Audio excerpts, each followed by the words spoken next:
Bonjour. Cet été, le gouvernement a publié ce décret relatif aux classifications et rémunérations de la branche ferroviaire. Qu'est-ce que c'est? C'est très simple. En 2019, les organisations syndicales ont refusé de signer la partie classification et rémunération de la Convention collective nationale. Que fait donc le gouvernement? Il impose par décret la vision patronale jusqu'à ce que les syndicats acceptent de signer un nouvel accord. Très respectueux du dialogue social comme procédé. Qu'y a-t-il dedans? Deux choses.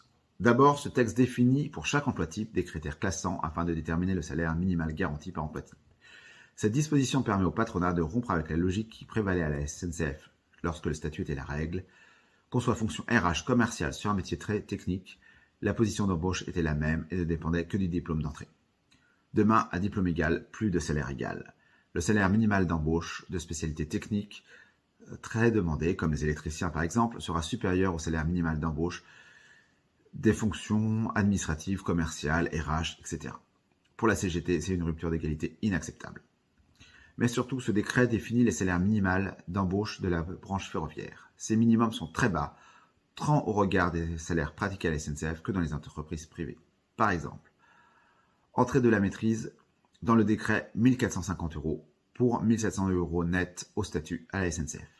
Grade et ancienneté maximum de la maîtrise, 1 750 € dans le décret pour 2 700 € à la SNCF.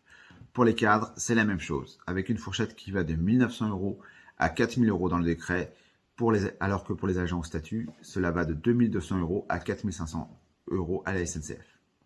Ces salaires minimums n'ont pas vocation à remplacer la grille au statut, certes. Néanmoins, en définissant des minimums ridiculement bas, ce décret n'impose en réalité aucune règle au patronat et contribue donc à tirer tous les salaires vers le bas.